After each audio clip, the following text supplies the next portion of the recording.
আচ্ছা ওকে বিপন স্যার। আপনাদের এইটা মনে হয় আমি দেখাইছিলাম না, লামিস থিওরেম এটা দেখাইছিলাম। Yes sir. এটা আমি আচ্ছা ঠিক আছে, আমি আবার দেখাবো সবগুলাই, সমস্যা নাই। ওকে।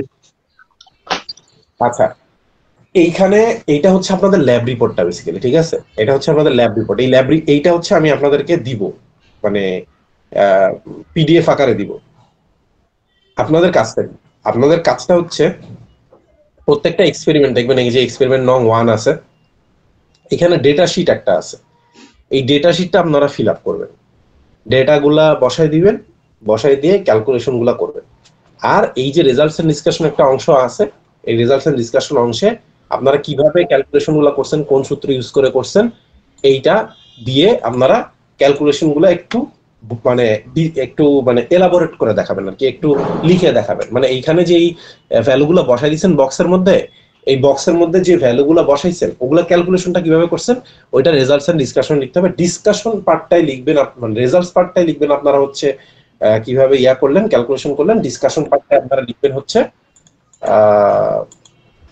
ডিসকাশন পার্টটা আপনারা লিখবেন হচ্ছে কিভাবে,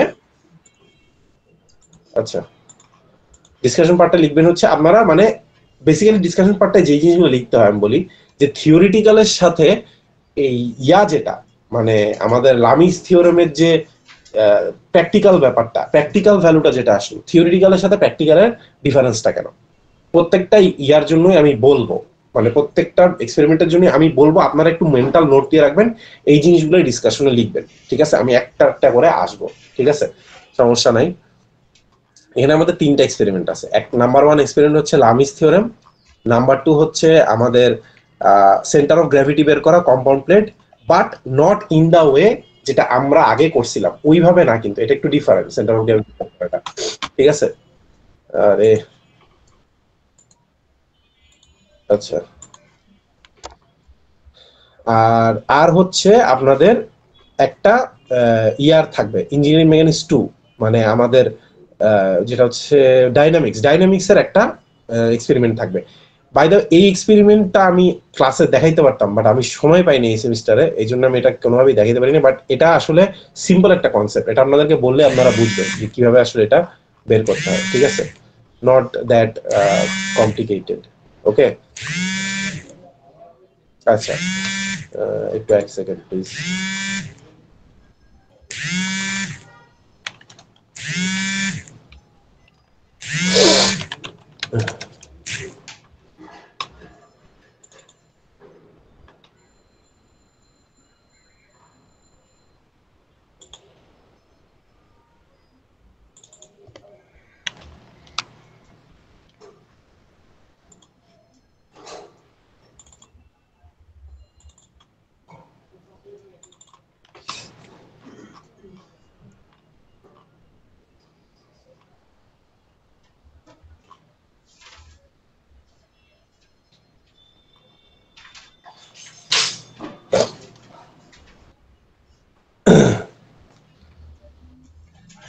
আচ্ছা আমি একটা একটা করে শুরু করি, হ্যাঁ।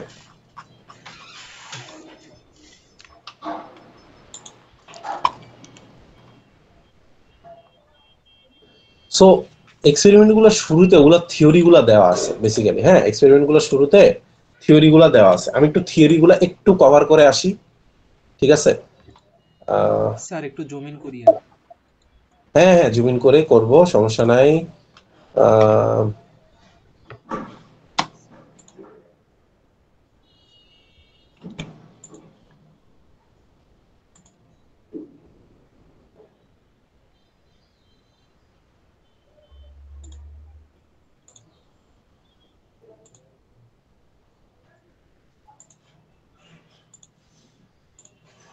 একটু কি জুম ইন হয়েছে নাকি আরেকটু করবো? না স্যার, অনেক করতে হবে। আমি করতেছি, আপনি একটু বলেন যখন এনাফ। আরেকটু স্যার। এবার ওকে স্যার, হ্যাঁ স্যার, পারফেক্ট। মোবাইলে দেখতেছেন? জি স্যার, এটা ভালো হচ্ছে। আচ্ছা ঠিক আছে, মোবাইলে দেখলে এটাই ঠিক আছে। যদিও আমার একটু সমস্যা, আচ্ছা ঠিক আছে সমস্যা নেই। তো এইখানে সেটআপটা কি আসলে? সেটআপটা হচ্ছে এইখানে আমরা যে সেটআপটা করি বেসিক্যালি, ওয়েট এক সেকেন্ড, এরকম হলো কেন?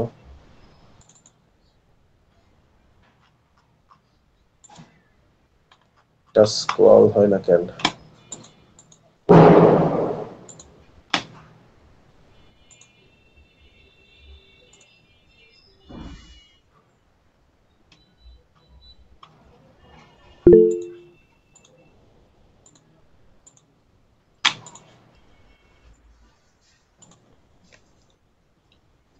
টাইসন আসছে, ভেরি গুড।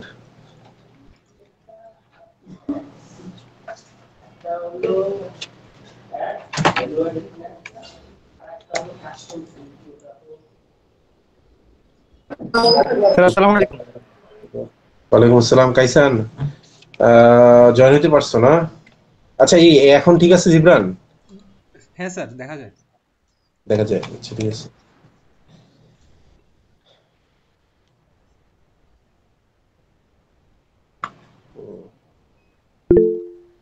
আচ্ছা, আপনাদের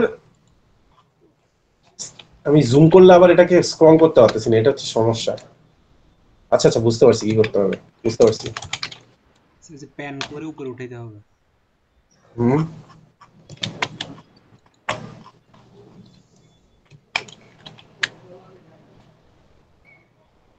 মানে বারবার আর কি ইয়ে করে করে করতে হবে, সমস্যা নেই।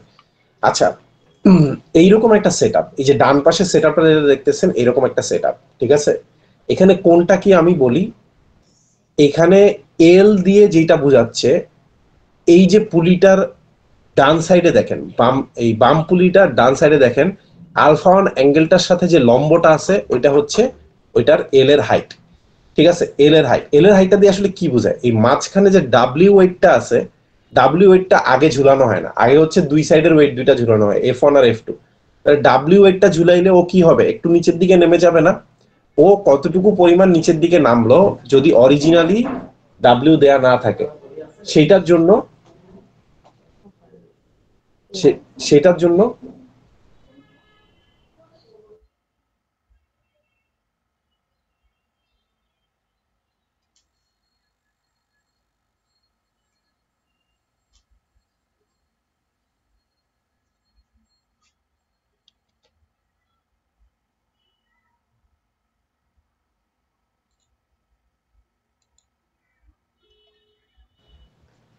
হ্যাঁ সরি, আবার শুরু করতেছি। তো প্রথমে কি বলতেছি, প্রথমে হচ্ছে মাঝখানে ডাব্লিউ ওয়েটটা থাকে না, ঠিক আছে? প্রথমে মাঝখানে ডাব্লিউ ওয়েটটা থাকে না। তো আমরা কি করি, আমরা হচ্ছে প্রথমে F1 আর F2 এই দুইটা ওয়েট ঝুলাই দিই, ঝুলাই দিয়ে একদম টাইট টাইট করে রাখি। মানে প্রথমে একদম সিম্পলি কি থাকে, এরকম একটা রশি থাকে, এই রশিটা ওই দুই পুলির দুই সাইডে ঝুলাই দেওয়া থাকে। আচ্ছা, আপনাদের মধ্যে কি সবাই প্রেজেন্ট আছেন? মোটামুটি সবাই প্রেজেন্ট আছেন মনে হয়, তাই না? জি স্যার। কারা কারা প্রেজেন্ট নাই, মানে একটু বলেন তো। স্যার R2 তে কয়েকজন নাই স্যার। কারা? ওনাদের কি কোনো সমস্যা? স্যার অনেকে তো পথে আছে, এই জন্য বাসে আছে তো। মানে জয়েন জয়েন করবে নাকি ওরা মানে করতে পারবে না? হ্যাঁ স্যার, জয়েন করবে। করবে না? হ্যাঁ আচ্ছা ঠিক আছে। আহ, আপনার অ্যাটেন্ডেন্সটা ভালো, ঠিক আছে? অ্যাটেন্ডেন্স সবাই মোটামুটি আছেন, এটা ভালো। আচ্ছা, এখন F1 F2 আমি ঝুলাই দিলাম দুই সাইডেই, তাহলে হচ্ছে এই F1 F2 ঝুলাই দিলে কি হবে, এটা টাইট টাইট, মানে দড়িটা একদম মানে লম্বা লম্বি ভাবে থাকবে, ঠিক আছে? আমি যদি মাঝখানে একটা ওয়েট ডাব্লিউ ঝুলাই দিই, তাহলে হচ্ছে এই এল পরিমাণ সে নিচের দিকে নেমে যাবে। এক্সপেরিমেন্টটা হচ্ছে বেসিক্যালি এইটাই। আর D1 D2টা কি? D1 D2টা হচ্ছে ওই আলফা, যে আলফা ওয়ান আলফা টু দুইটা। স্যার একটু হ্যাঁ কাইসান, স্যার আপনি কি কোনো স্ক্রিন শেয়ার করছেন কোনো কিছু? হ্যাঁ হ্যাঁ, সবাই দেখতে পাচ্ছেন না? আমার কাছে আসতেছে না। জি স্যার, কাইসান, দেখতে তুমি একবার পাচ্ছি। বের হয়ে এখন তুমি একদম হ্যাঁ কাইসান, তুমি একদম আবার আবার ঢুকলে দেখতে হবে। ওকে। হ্যাঁ।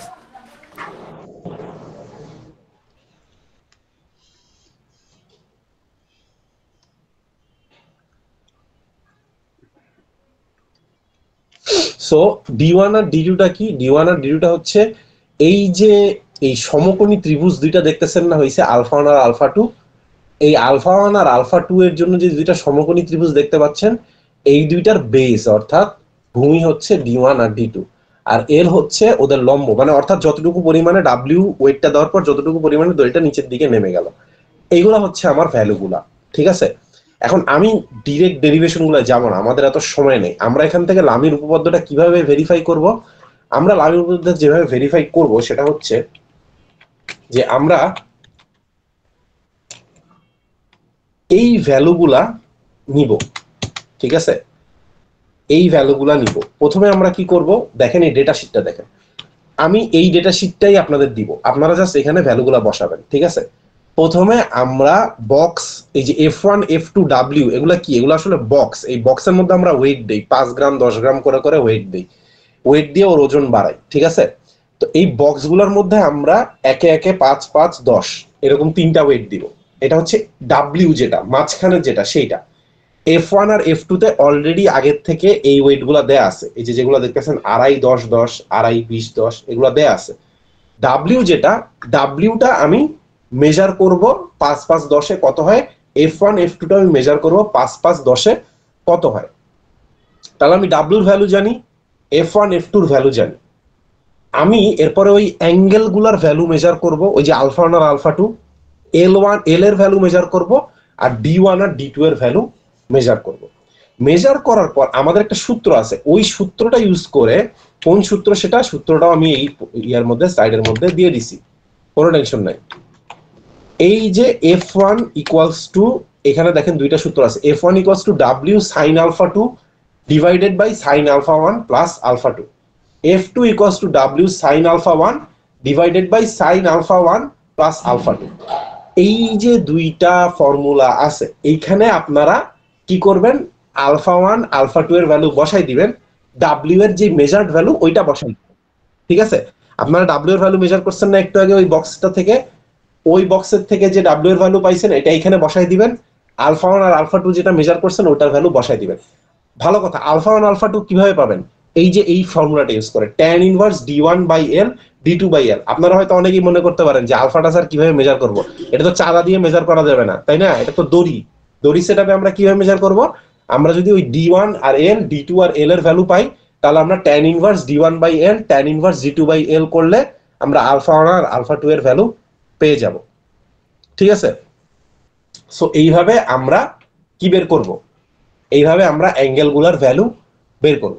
ওকে, অ্যাঙ্গেল গুলার ভ্যালু পাইলাম, অ্যাঙ্গেল গুলার ভ্যালু আমরা যখন ওই F1 আর F2 এর ফর্মুলায় বসাই দিব, আমাদের F1 আর F2 এর দুইটা ভ্যালু পাবো। এখন আপনারা বলতে পারেন স্যার আমরা তো F1 আর F2 মেজারই করলাম বক্সের মধ্যে ওয়েট বসায়, তাহলে কেন আবার ক্যালকুলেশন করতেছি? এইটার কারণ হচ্ছে আমরা লামির উপপাদ্যটা প্রমাণ করতে যাচ্ছি যে ওই যে প্রতিটা ফোর্সের অপোজিট যে অ্যাঙ্গেল তার সাইনের অনুপাত ধ্রুবক থাকে। ঠিক আছে, প্রতিটা ফোর্সের সাথে তার অপোজিট যে অ্যাঙ্গেল ওটা সাইনের অনুপাতটা অলওয়েজ ধ্রুবক থাকে। সো এইটা হচ্ছে আমাদের ফার্স্ট ইয়াটা, এক্সপেরিমেন্টটা। এই এক্সপেরিমেন্টে আমরা জাস্ট ডেটা শিটের ভ্যালুগুলো বসাই দিলেই, আমরা ডেটা শিটের ভ্যালুগুলো বসাই দিলে এবং ক্যালকুলেটেড F1 আর F2 টা বের করলে এইটাকে আমরা মেজার্ড F1 আর F2 এর সাথে মিলাবো। মানে আমরা দেখব যে আমাদের সূত্র যেটা লামির সূত্র অনুযায়ী যে F1 আর F2 আসতেছে, সেটা আমাদের যে রিয়েল F1 আর F2 যেটা আমি বক্সে ওয়েটটা মেজার করলাম সেটার সাথে মিলতেছে কিনা।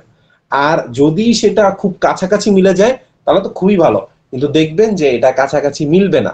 কাছাকাছি কেন মিললো না সেই জিনিসটা যেটা যেখানে লিখবো সেটা হচ্ছে ডিসকাশন। আর কাছাকাছি যেটা মিললো সেটাও আমরা বলবো যে কাছাকাছি মেলা মানে হচ্ছে আমরা এক্সপেরিমেন্টাল আনসার্টেনিটিটা কমাই নিয়ে আসছি। আচ্ছা, এখন এক্সপেরিমেন্টাল আনসার্টেনিটি বলতে আসলে কি বোঝায় এখানে, আপনারা যেটা ডিসকাশনে লিখবেন। দেখেন, আপনারা বুঝতেই পারতেছেন যে আমরা যখন এইরকম একটা সেটআপ তৈরি করবো, এই যে দড়িটা দিয়ে, ঠিক আছে, দড়িটা দিয়ে আমরা যে সেটআপটা তৈরি করব, এই যে এই সেটআপটা, এই যে ডান পাশের সেটআপটা, এই দড়ি দিয়ে যখন এই সেটআপটা তৈরি করব, এই সেটআপটা করতে গিয়ে কি কি সমস্যা হইতে পারে বলেন তো? মানে কি কি কারণে আমার ভ্যালুগুলো উলটপালট আসতে পারে একটু চিন্তা করে বলেন। দেখেন, এগুলো ওয়েট গ্রাম গ্রাম ওয়েট, তাই না? গ্রাম ওয়েট কিন্তু অত ভারী না, বাতাসে একটু দোলা দিলেই কিন্তু এই গ্রাম ওয়েট গুলা ওজন এদিক সেদিক হয়ে যায়। মানে আমরা তো ওজনের অলওয়েজ কি কম্পোনেন্টটা নিব, নরমাল কম্পোনেন্ট। আমরা ওজনটা টেনশনের মাধ্যমে মেজার করতেছি, তাই তো? বা হচ্ছে আমরা ডাইরেক্ট ওজনটার মাধ্যমে মেজার করতেছি, কিন্তু এইখানে যে বলগুলা কাজ করতেছে এটা তো ওজনের সাথে টেনশন যেটা সেটা। এখন ওজনটা যদি ধরেন আপনার একদম লম্বালম্বি ভাবে থাকে, তাহলে যেই টেনশনটা হবে, আর ওজনটা যদি বাঁকায় যায়, ওজনের ভ্যালু সেম থাকলো কিন্তু তখন বাঁকানোর কারণে আমাদের টেনশনটার ভ্যালুটা চেঞ্জ হয়ে যাবে না, টেনশনের ভ্যালু তো হচ্ছে অ্যাঙ্গেল ভাবে আসবে। তো এই যে বাতাসে দুলানির কারণে কিন্তু F1 আর F2 এর ভ্যালুটা চেঞ্জ আসতে পারে, এটা হচ্ছে একটা সোর্স, এটা একটু মাথায় রাখবেন, ঠিক আছে?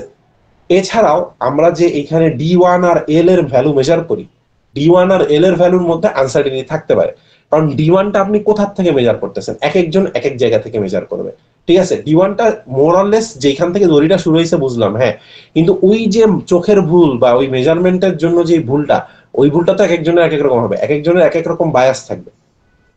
এল এর ভ্যালুটা মেজার করার সময় সেম, সেখানে মেজারমেন্টের একটা বায়াস আছে, আর একটা হচ্ছে বাতাসের দুলানি একটা ফ্যাক্টর আছে।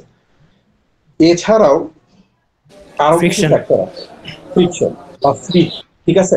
আমরা যখন দড়িটা ঝুলাই দিব, স্লিপের কারণে যেটা হবে, দড়ির লেন্থটা এদিক সেদিক পরিবর্তিত হয়ে যেতে পারে, দড়ির লেন্থ এদিক সেদিক পরিবর্তিত হয়ে গেলে পুরো সিস্টেমের ইকুইলিব্রিয়াম চেঞ্জ হয়ে যাবে, সেই ক্ষেত্রে F1 F2 এর ভ্যালুটা ডিফারেন্ট আসবে, ঠিক আছে? সো আমরা এইভাবে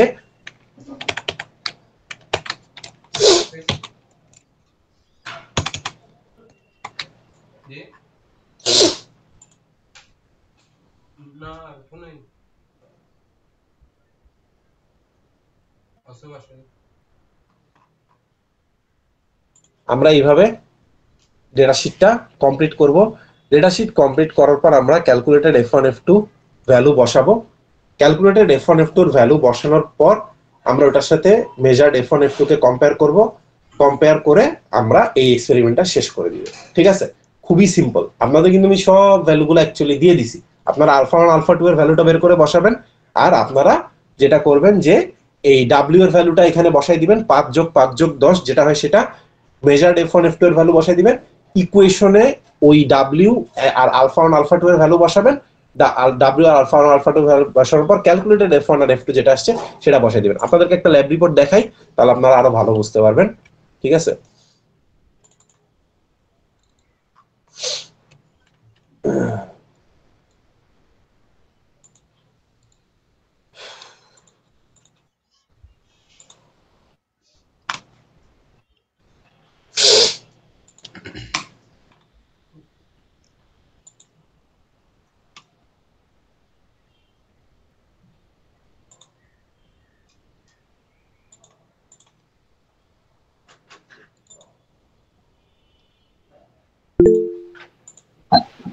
হ্যালো স্যার, হ্যাঁ হ্যাঁ বলেন।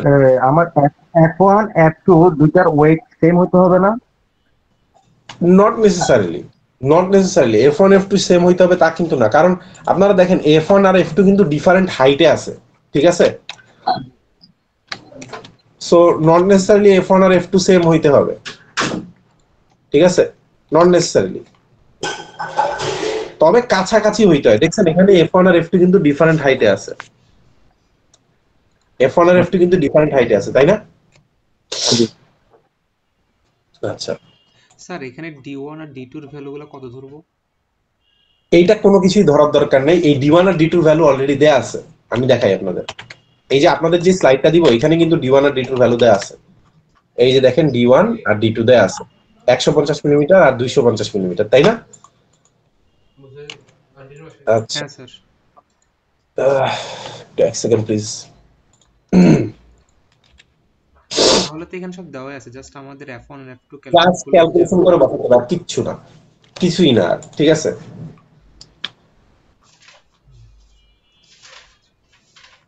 স্যার এখানে এক্সপেরিমেন্টের উপরে কথাগুলো লিখতে হবে না, ডেটা শিটের লেখাগুলো? আপনাদের কিচ্ছু লিখতে হবে না, এই জিনিসটাই আমি আপনাদের দিব, এই পিডিএফটাই আপনাদের দিব, আপনারা জাস্ট পিডিএফ এডিট করে ভ্যালুগুলো বসায় ক্যালকুলেশন গুলো করে, আমি আপনাদের একটা দেখাচ্ছি ল্যাব রিপোর্ট, লাস্ট সেমিস্টারের ল্যাব রিপোর্টটা ওরা কিভাবে দিছিল, হ্যাঁ, ওটা দেখাইলে আপনারা বুঝতে পারবেন। ওকে, বুঝতে পারছি। এইটা হচ্ছে লাস্ট সেমিস্টারের একটা ল্যাব রিপোর্ট, ঠিক আছে?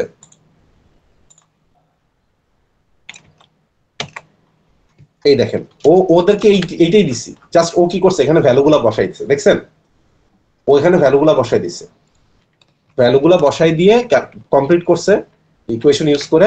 দেখেন ওর ক্যালকুলেটেড F1 আসছে এই 22.54 আর মেজার্ড F1 হচ্ছে 22.5। এখানে ক্যালকুলেটেড F2 আসছে 20.2 আর এটা মেজার্ড F2 আসছে 30 বা 32.5।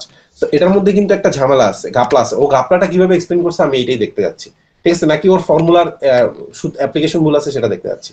তো এইখানে ও অনেক কিছু লিখছে, আপনাদের এত কিছু লেখার দরকার নেই, ও ইন্টারনেট থেকে লিখছে, আবার চাইলেও লিখতে পারেন, সমস্যা নেই, কিন্তু ও কিন্তু রেজাল্টস পার্টটা লিখে নেই, ঠিক আছে, রেজাল্টস পার্টটা কিন্তু ও লিখে নেই যে কিভাবে ক্যালকুলেশনটা করলো। ইকুয়েশনে বসাই কিন্তু ক্যালকুলেশনটা করতে হবে, ইকুয়েশনটা বসায় বসায় ঠিকঠাক মতো করলে আপনারা এটা ভালো মতো করতে পারবেন। আর যদি আপনারা একজনেরটা আরেকজন দেখেন তাহলে কিন্তু ভুল হবে, ঠিক আছে, এবং সেটা কিন্তু ল্যাব রিপোর্টের থেকে মার্ক কাটা যাবে।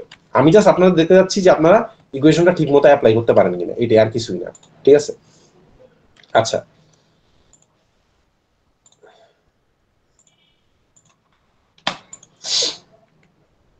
এটা হচ্ছে আমাদের ফার্স্ট এক্সপেরিমেন্ট। সেকেন্ড এক্সপেরিমেন্টটার থিওরিটা একটু দেখাই। এটা হচ্ছে জাস্ট সেন্ট্রয়েডের বের করা, মানে সেন্ট্রয়েডটা কিভাবে বের করতে হয় এইটা, ঠিক আছে, আর কিছুই না। তো আমরা ইউজুয়ালি সেন্ট্রয়েডের ফর্মুলাটা পাইছিলাম যে summation of W X divided by summation of W. সেটা কি, এক্সটা কি ইন্ডিভিজুয়াল সেন্ট্রয়েড, যেগুলা ইন্ডিভিজুয়াল, মানে আমি যদি বিভিন্ন ইয়াতে ভাগ করে নেই, ওয়েটে ভাগ করে নেই, ইন্ডিভিজুয়াল ওয়েট গুলার জন্য যে ইন্ডিভিজুয়াল সেন্ট্রয়েড সেগুলোর সাথে ইন্ডিভিজুয়াল ওয়েট গুলাকে গুণ করে সামেশন নিব ডিভাইডেড বাই টোটাল ওয়েট। এই ওয়াই এক্স একবার হচ্ছে এক্স আই এর জন্য, একবার হচ্ছে ওয়াই আই এর জন্য, ঠিক আছে। এখন স্প্রিং এর ক্ষেত্রে আমরা যদি এটা কি করি, আমরা এই সেটআপটাকে স্প্রিং দিয়ে ঝুলাই দিই।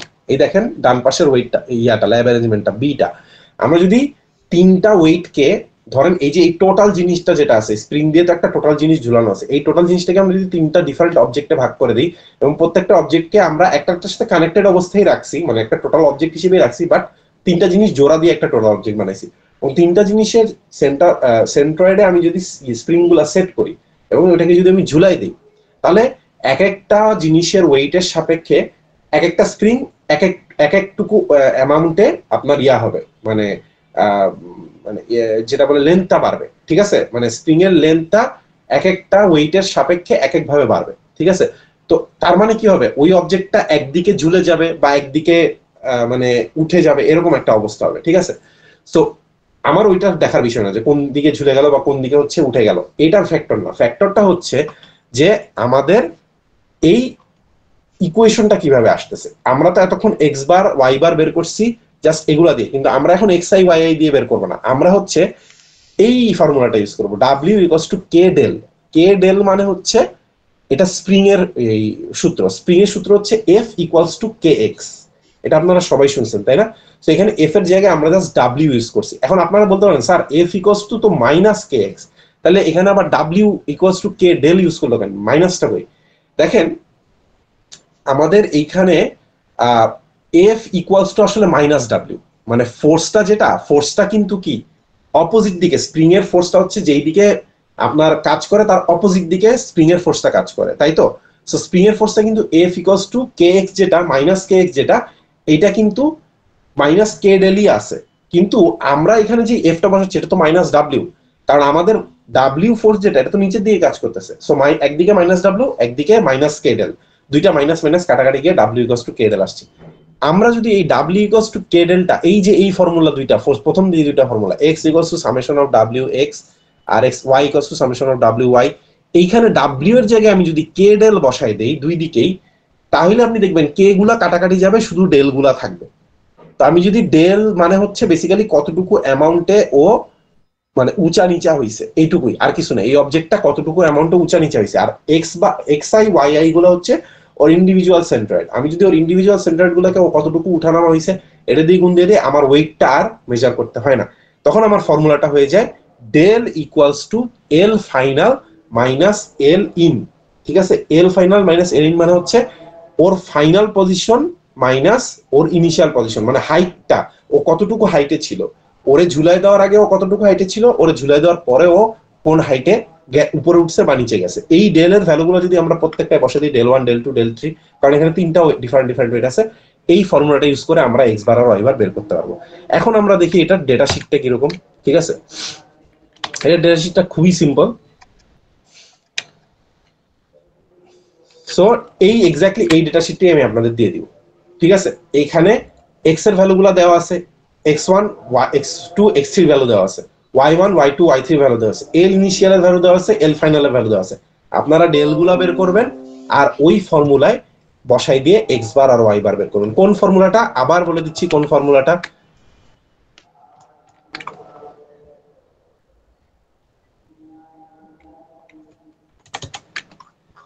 ঠিক আছে? এই যে এক্স বার, এই 1.13 আর 1.14 আছে না, এই দুইটা ইকুয়েশনে আপনারা ডেল 1 x1 বসাবেন, ডেল 2 x2 বসাবেন, ডেল 3 x3 বসাবেন। কারণ কি ওখানে 1 2 3 তিনটা ডেল আছে না, x1 x2 x3 তিনটা x আছে, আবার y1 y2 y3 তিনটা y আছে। ওই ভ্যালুগুলা জাস্ট বসাই দিয়ে আপনারা এই ইকুয়েশনে বসাই দিলেই আপনাদের খেলা শেষ, মানে আপনাদের খেল খতম। সো এক্স বার আর ওয়াই বার ভ্যালু বের করতে জাস্ট আপনাদের ডেলটা কিভাবে বের করতে এটা করতে হবে। ডেলের ভ্যালুটা দেখেন এল ফাইনাল মাইনাস এল ইন। আপনাদের ওইখানে দেখেন আমি কিন্তু ডেটা শিটের মধ্যে এল ফাইনাল আর এল ইন এর ভ্যালুগুলা দিয়ে রাখছি, দেখছেন? এল ফাইনাল আর এল ইন এর ভ্যালুগুলা কিন্তু দেয়া রাখছি। এখান থেকে আপনি ইজিলি ডেল বের করতে পারবেন, এখান থেকে আপনি ইজিলি ডেল বের করতে পারবেন, তাই না? সো এক্স বার আর ওয়াই বার এইভাবে বের করে ফেলবেন, দ্যাটস ইট, আর কিন্তু কিছু না। ওকে স্যার এখানে ডাব্লিউ যেটা আছে সেটা তো স্প্রিং এর ফোর্স না, তাই না? মানে যে অবজেক্টটা টানতেছে সেটার ফোর্স না। এক্স্যাক্টলি, ডাব্লিউটা কিন্তু স্প্রিং এর ফোর্সটা কিন্তু ওয়েটের সাথে সমানুপাতিক, তাই না? মানে আপনার ওয়েট যত বাড়বে স্প্রিং ফোর্স তত বাড়বে, তাই না? হ্যাঁ সো আমরা ওইটার সাপেক্ষে লিখতে পারি যে F equals two minus W, ঠিক আছে? কারণ আসলে এইখানে স্প্রিং ফোর্সটা হবে অবজেক্টের ওয়েটের সমান আলটিমেটলি, এখানে তো আর কোনো ফোর্স নাই। ইউজুয়ালি আমরা স্প্রিং ফোর্সটা কিভাবে মেজার করি, আমরা যখন এটাকে টানি, আমরা যখন দুই দিকে টানি, দুই দিকে টানলে মাইনাস কে এক্স এর যে ভ্যালুটা ওইটাই হচ্ছে স্প্রিং ফোর্স।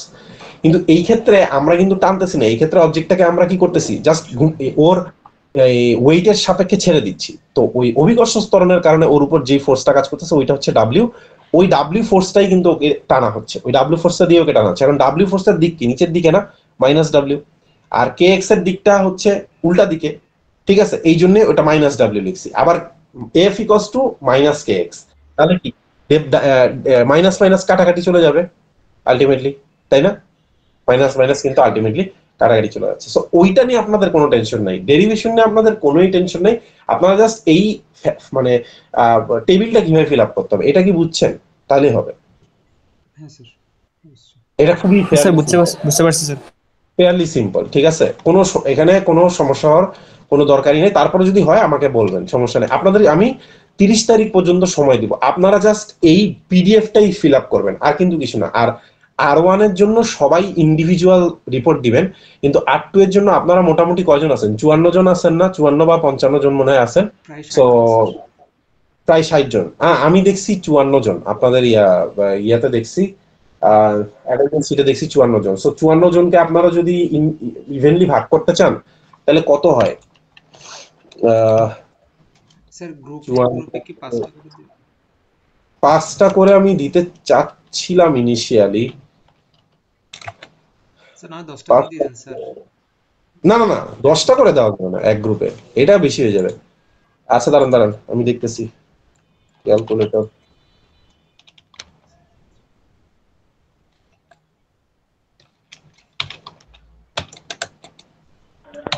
স্যার 7 জন করে দিতে পারেন। আপনারা 5 জন করেই করেন, 5 জন করে একটা গ্রুপ থেকে একটা ল্যাব রিপোর্ট আসবে খালি, ঠিক আছে? তো আপনাদের মোটামুটি ওই বাকি যে গ্রুপটা থাকবে ওইটাই 4 জন থাকবে। আর ওই 10টা গ্রুপ হবে, 11টা গ্রুপ হবে, সব মিলায় 10টা গ্রুপে থাকবে 5 জন, আর একটা গ্রুপে থাকবে 4 জন, ঠিক আছে? তো ওরা মানে আপনারা 11টা গ্রুপ থেকে 11টা ল্যাব রিপোর্ট আসবে খালি, আর কিছুই না। আর ল্যাব রিপোর্ট মানে বুঝছেন তো, এখানে জাস্ট ভ্যালুগুলো বসাবেন, ভ্যালুগুলো বসে ক্যালকুলেশন করবেন, রেজাল্টস এন্ড ডিসকাশনে আপনারা রেজাল্টস এন্ড ডিসকাশনে কি লিখতে হয় এটা আপনারা নেট থেকেও ঘাটাঘাটি করে লিখতে পারেন, কোনো সমস্যা নেই। জাস্ট এই এক্সপেরিমেন্টের নামটা আপনারা দিলেই ওরা দিয়ে দিবে, মানে নেটে দিয়ে দিবে, ঠিক আছে? ইভেন চ্যাট জিপিটি থেকেও আপনারা লিখতে পারেন, এটা কোনো সমস্যা না। আমি জাস্ট দেখতে চাচ্ছি আপনারা দিবেন কিছু, মানে আপনাদেরকে এখানে কিছু ইনপুট দিতে হবে, এইটাই একটু ঘাটাঘাটি করে এখানে দিতে হবে, আর কিছুই না।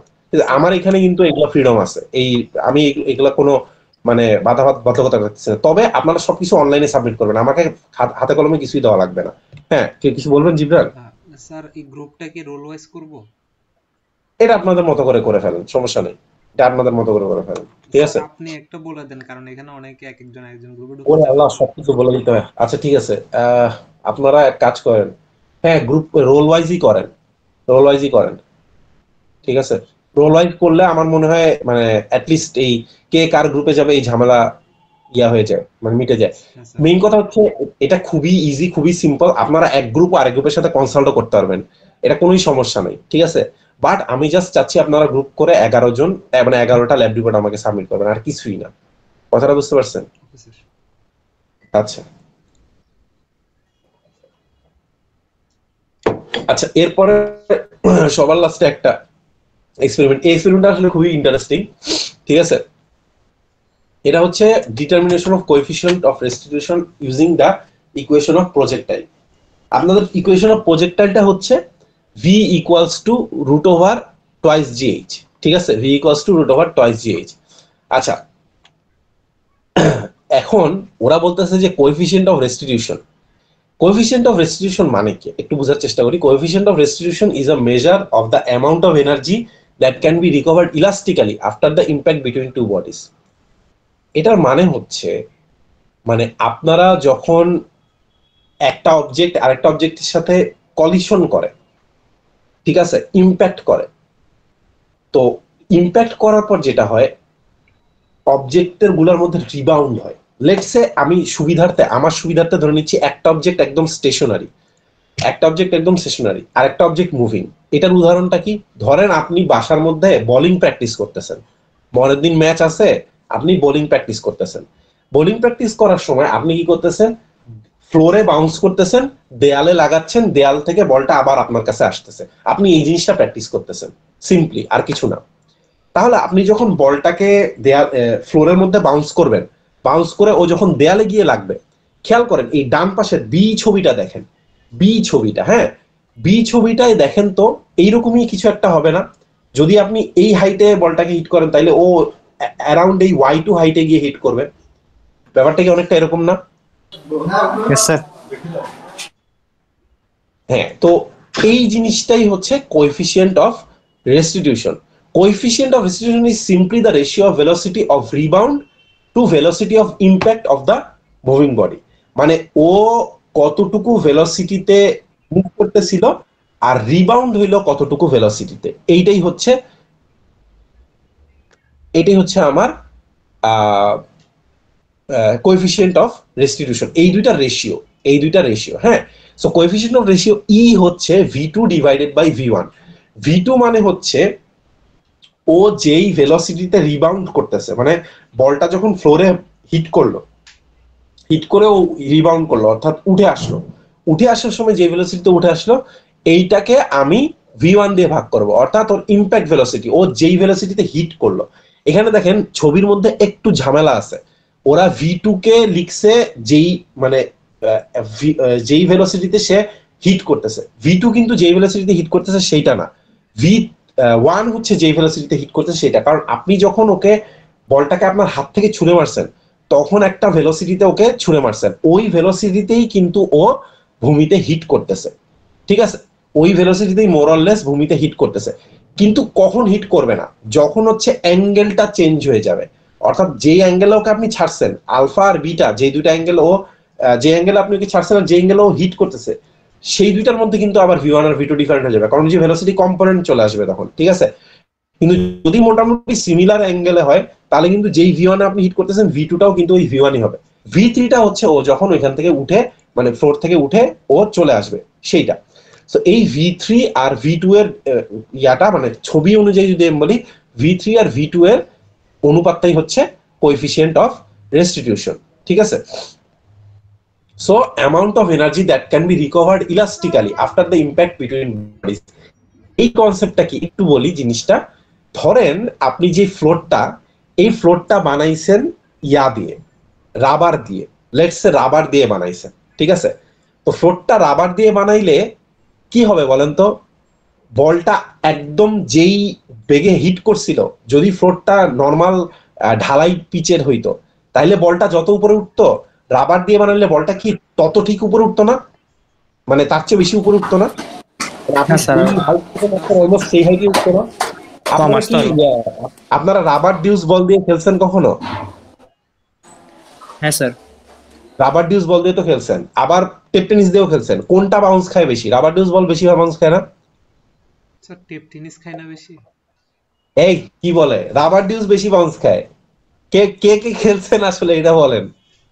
না খেলে রাবার ডিউস খেলো নাই, স্যার রাবার রাবার বেশি জীবন তুমি টেনিস খেলো নাই, রাবার দিয়ে খেলো নাই। স্যার রাবারের রাবারেরটা অবভিয়াসলি স্যার অনেক বেশি আসবে। রাবারের রাবারটা বল কেন কিন্তু বেশি বেশি ড্রপ হবে? খায়, কিন্তু ফ্লোর যদি রাবারের হয় তাহলে আমার কাছে মনে হচ্ছে যে কি বাউন্সটা কম হবে, যে ফ্লোরটা যদি রাবারের হয়। ফ্লোর এই তো, এইটাই হচ্ছে মানে ট্রিকটা। ফ্লোর যদি রাবারের হয় তাহলে কিন্তু আবার কি রাবারের বল বেশি বাউন্স খাবে না, কারণ রাবার যে জিনিসটা করে এনার্জিটা অ্যাবজর্ব করে নিবে, তাই না? রাবার কি Yes, করবে, sir. যে এনার্জিটাই দিবেন সেটা অ্যাবজর্ব করে নিবে। জিব্রান কিন্তু ঠিক বলছে, জিব্রানের কথাটা এই ইয়ার কনটেক্সটে ঠিক, মানে এই সেটআপের কনটেক্সটে ঠিক। কিন্তু আমি যদি বলি যে মাঠে, মানে ধরেন এখন তো শীতকাল, ক্ষেত টেত কাটা হইছে, মানে ধরেন ওখানে শুধু মাঠ, মাঠের মধ্যে আপনি যখন খেলবেন, মাঠে কিন্তু রাবার না, মাঠ তো রাবার না, মাঠ তো মাটি, তাই না? কিন্তু মাঠে আপনি যদি খেলেন, মাঠে খেললে দেখবেন যে রাবার ডিউসে বাউন্স বেশি হবে। কিন্তু আপনার মাঠটা যদি রাবারের হইতো তাইলে কি হইতো? তাহলে কিন্তু মাঠটাই এনার্জিটা অ্যাবজর্ব করে নিত, এবং যেই বস্তুটা হচ্ছে যত বেশি এনার্জি নিয়ে হিট করত তত বেশি এনার্জি কিন্তু মাঠটা অ্যাবজর্ব করে নিত। সো ব্যাপারটা এরকম হয় যে কোএফিসিয়েন্ট অফ রেস্টিটিউশন দিয়ে এটা বোঝাচ্ছে যে আপনি যেই সারফেসের মধ্যে আপনি বলটাকে হিট করতেছেন, সেই সারফেসটা কতটুকু এনার্জি নিয়ে নিচ্ছে, কতটুকু ইলাস্টিক এনার্জি নিয়ে নিচ্ছে, সেইটার অনুপাত, সেইটার মানে মেজারমেন্টটা আপনি বুঝতে পারবেন এই অনুপাতটা থেকে। অর্থাৎ যদি বলটা হিট করার পর অনেক বেশি হাইটে উঠে, তাহলে আমি ধরে নিব যে ওই সারফেসটা কি তত বেশি এনার্জি নিচ্ছে না, অত বেশি এনার্জি নিচ্ছে না, তাই না? যদি অনেক বেশি উঠে। এই কনসেপ্টটা কি বুঝতে পারতেছেন? ধরেন আমি একটা বলকে মানে পিচের মধ্যে ড্রপ করাইলাম, পিচে ড্রপ করানোর পর বলটা অনেক উপরে উঠলো, তার মানে কি পিচটা তত বেশি এনার্জি অ্যাবজর্ব করে নেয় এই বলটা থেকে। ব্যাপারটা এরকম না? হ্যাঁ আর যদি বলটা একটু কম, হ্যাঁ, মানে স্যার। একটু কম হাইটে উঠে, তাহলে কি বলটা এনার্জি অ্যাবজর্ব করে নিছে, মানে বলটার থেকে এনার্জি অ্যাবজর্ব করে নিছে অনেক, তাই তো? yes. সো এই কোএফিসিয়েন্ট অফ রেস্টিটিউশন যদি কোনো কিছুর অনেক বেশি হয়, অর্থাৎ V2 ডিভাইডেড বাই V1 যদি বেশি হয়, তাহলে কি ওই সারফেসটা এনার্জি কি বেশি অ্যাবজর্ব করতেছে না কম অ্যাবজর্ব করতেছে, বলেন তো এখন? স্যার আরেকবার একটু বলেন তো। যদি V2 ডিভাইডেড বাই V1 টা বেশি হয়, অর্থাৎ কোএফিসিয়েন্ট অফ রেস্টিটিউশনটা বেশি হয়, V2 মানে কি রিবাউন্ড ভেলোসিটি, V1 মানে কি যেই ভেলোসিটিতে সে মাঠটাকে হিট করতেছে বা গ্রাউন্ডটাকে হিট করতেছে, যদি V2 ডিভাইডেড বাই V1 বেশি হয়, অর্থাৎ ই এর ভ্যালু, কোএফিসিয়েন্ট অফ রেস্টিটিউশনের ভ্যালু বেশি হয়, তাহলে কি ওই মানে সারফেসটা বেশি এনার্জি অ্যাবজর্ব করতেছে নাকি হচ্ছে কম এনার্জি অ্যাবজর্ব করতেছে, কোনটা? স্যার বেশি না বেশি কে কম? বেশি। কম কে? কম কে কে বেশি? আরে এখানে এটা তো সিম্পল কোশ্চেন রে ভাই, এটা আপনারা চিন্তা করে বলেন, এটা রাইট রঙের কিছু নাই তো, আমি তো এক্সপ্লেন করেই দিব। স্যার V2 এর মান যদি বেশি হয় তাহলে তো অ্যাবজর্ব করতেছে না। এক্স্যাক্টলি, তাহলে কম হবে নাকি? হ্যাঁ স্যার। এক্স্যাক্টলি, এইটাই, কম absorb that is the answer. V2 এর মান যদি কম কম, হবে, স্যার। V2 এর মান যদি বেশি হয়, তাহলে তো তেমন একটা এনার্জি অ্যাবজর্ব করতেছে না। মানে এখানে একটা ব্যাপার, এই জিনিসটা মাথায় রাখেন, V2 এর ভ্যালু কিন্তু অলওয়েজই V1 এর থেকে কম হবে। হাইয়েস্ট সে V1 এর সমান হইতে পারে, V1 এর থেকে কিন্তু সে বেশি হইতে পারে না। কিন্তু কারণ এখানে আমাদের অভিকর্ষ ত্বরণের ব্যাপারটা আছে। কিন্তু যদি V2 V1 এর খুব কাছাকাছি হয়, অর্থাৎ V2 এর ভ্যালুটা অনেক মানে হাই লেভেলে থাকে, জেনারেলি হাই লেভেলে থাকে, তাইলে আমরা কি বলতে পারি? তাহলে আমরা বলতে পারি যে মানে আমাদের দুটোটা আমরা তাহলে বলতে পারি যে আমাদের সারফেসটা যেটা, সেটা তত বেশি এনার্জি অ্যাবজর্ব করতেছে না, ঠিক আছে? এখন এই জিনিসটা কি শুধু এই V1 আর V2 এর ভ্যালুটা, এটা কি শুধু অভিকর্ষ ত্বরণ বা এই হাইট এগুলোর উপর ডিপেন্ড করে? না, এই x1 x2 এর উপরও ডিপেন্ড করে।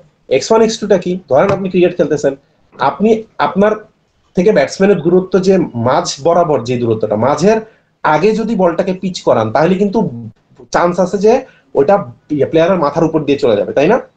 হ্যাঁ সেই ক্ষেত্রে কিন্তু হাইট বেশি হবে, ইয়েস স্যার। ঠিক আছে? কিন্তু হাইট যত বেশি হবে ভেলোসিটি কিন্তু কমে যাবে। ব্যাপারটা হচ্ছে অনেকটা এরকম। কারণ দেখেন, v2 ডিভাইডেড বাই v1 হচ্ছে √h2 ডিভাইডেড বাই h1। ঠিক আছে, তার মানে হচ্ছে এখানে বর্গমূল, হাইটের বর্গমূল হয়ে যাচ্ছে ব্যাপারটা। এনিওয়েজ, আমরা মানে আজকে ক্লাসটা যেহেতু শর্ট, আমি এত এক্সপ্লেনেশনে যাব না, আপনাদের খিদাও লাগছে, খিদা পেটে এগুলো মাথায় ঢুকে না বেশি। সো আমি সিম্পলি বলে দিচ্ছি যে আপনাদের সূত্রটা হচ্ছে E = v2 divided by v1 = √h2 divided by h1। হ্যাঁ, এই ফর্মুলাটা আপনারা ইউজ করবেন। এখন আপনাদের ডেটা টেবিলটা কিরকম হবে? সিম্পল, একদম সিম্পল। এই যে h2 h1 দেওয়া থাকবে, মেজার্ড ভ্যালু একটা থাকবে আপনাদের এই ডিসটেন্সের ভ্যালুটা, কারণ আপনারা তো হাইট মেজার করতেছেন, মানে আপনারা তো কোএফিশিয়েন্ট অফ ডিসটেন্সটা প্রথমে হাইট থেকে মেজার করতেছেন। এরপরে আপনারা হচ্ছে x1 x2 আর h1 h2 এই দুইটা ভ্যালু দেয়া থাকবে, h1 h2 x1 x2 value থাকবে। এখান থেকে আপনারা ক্যালকুলেট করবেন y2 টা। ঠিক আছে, এখানে আমরা ক্যালকুলেট করবেন কিভাবে? এখানে দেখেন, এই যে ওরা বলছে drop a tennis rubber ball from height h1 measured initially and measure the height h2 it rebounds to. মানে আপনি প্রথমে একটা রাবার বলকে উপর থেকে ছেড়ে দিবেন, উপর থেকে একটা হাইট থেকে ধরেন 5 ফিট উপর থেকে ছেড়ে দিলেন, তারপরে বলটা মাটিতে হিট করার পর কতটুকু উপরে উঠলো ওইটা মেজার করলেন, এটা হচ্ছে h2। তারপরে আপনি এখান থেকে কোএফিশিয়েন্ট অফ রেস্টিটিউশনটা বের করলেন √h2 বাই h1। ওকে, আচ্ছা, এরপরে mark the projectile so that impact points can be located easily, measure the height y1 from which projectile release the projectile reasonably high speed and mark the point it reaches। acha, calculate y2 approximately using the measured value e x1 x2 and y1 y2। এই আপনাদের একটু আগে আরেকটা equation আছে, ওই ইকুয়েশনটা আমি দেখাই দিই, তাহলে আপনারা বুঝতে পারবেন।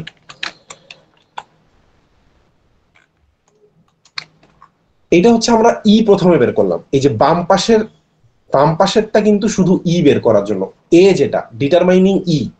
ঠিক আছে, বাম পাশেরটা হচ্ছে শুধু মানে এ নাম্বার ছবি যেটা, ঠিক আছে, এ নাম্বার ছবি যেটা, এটা হচ্ছে শুধু ই এর ভ্যালুটা বের করার জন্য যে এক্সপেরিমেন্টটা করতেছি সেটা। ডান পাশেরটা হচ্ছে মেইন এক্সপেরিমেন্ট, মানে এটা দিয়ে ওই বলটা ইউজ করে আপনি এখন কোএফিশিয়েন্ট অফ রেস্টিটিউশনটা ইউজ করে আপনি এখন ও কত হাইটে উঠতে পারে সেটা বের করবেন। সো ওইটার ফর্মুলা হচ্ছে এই যে 2.13 আর 2.14। ঠিক আছে, এইখানে আপনি tan alpha equals to y1 by x1 এটা আপনি বের করলেন, মানে y1 by x1 বের করলেন, আর y2 হচ্ছে e into y1 into x2 divided by x1।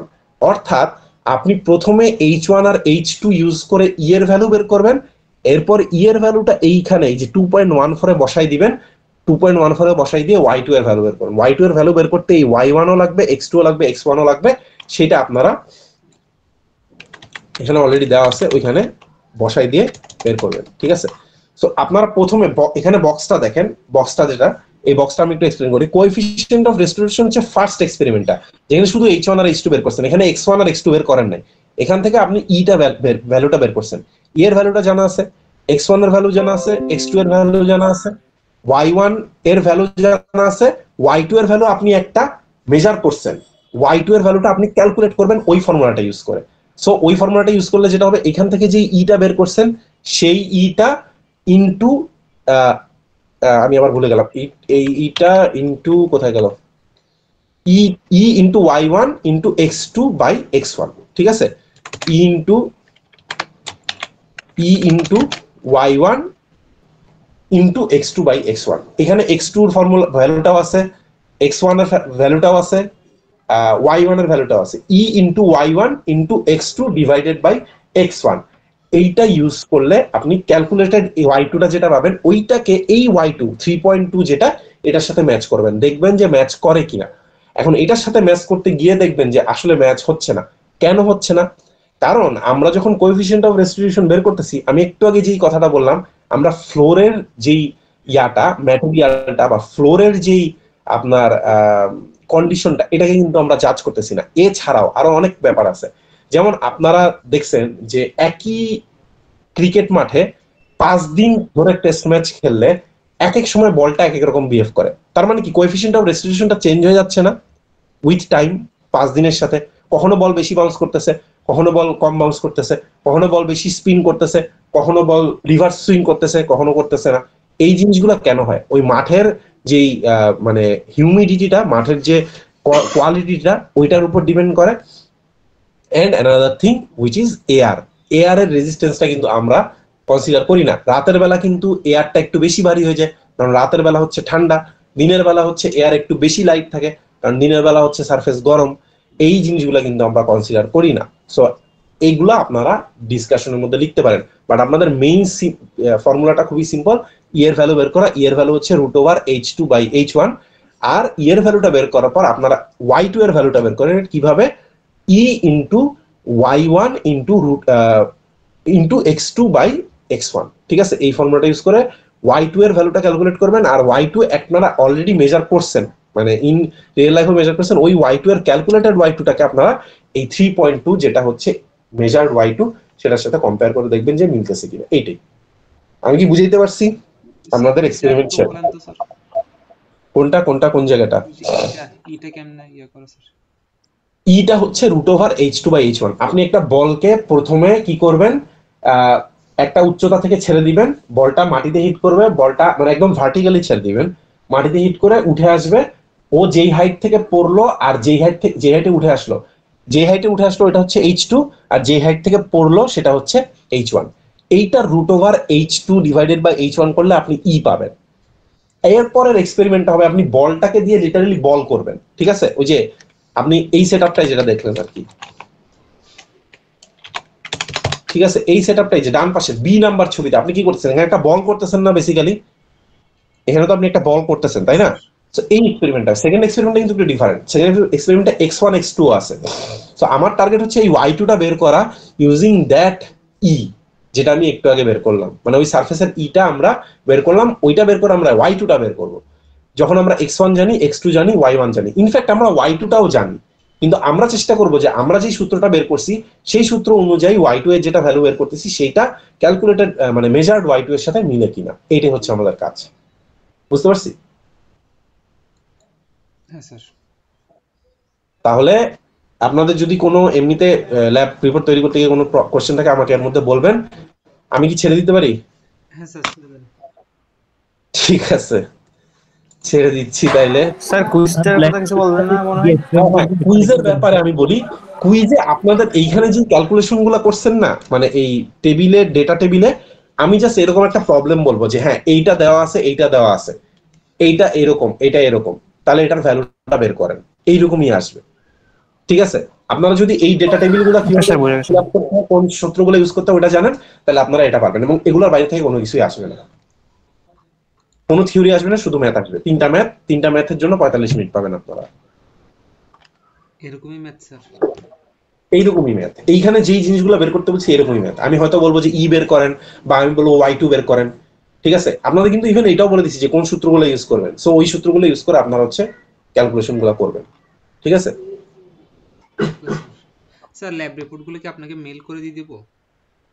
আপনারা গুগল ক্লাসরুমে দিয়ে দিব, ক্লাসরুমে আপনারা সাবমিট করবেন। 30 তারিখ পর্যন্ত আপনাদের টাইম থাকবে, এর বেশি লাগবে না, কারণ এখানে আসলে লেখার কিছুই নেই তেমন। আমি বেশিরভাগ জিনিসই আপনাদের কিন্তু করে দিছি। ঠিক আছে, ঠিক আছে, একটা সেকশন করে দিন তাহলে স্যার। হ্যাঁ আমি সেকশন করে দিব, সমস্যা নেই। ওকে, কারো কোনো কনফিউশন আছে থাকলে আমাকে বলেন। না স্যার। ঠিক আছে, তাহলে ক্লাসটা কমপ্লিট করে দিচ্ছি। হ্যাঁ, হ্যাঁ স্যার। Best of luck. আসসালামু আলাইকুম। ওকে, আসসালামু আলাইকুম। স্যার আসসালামু আলাইকুম স্যার।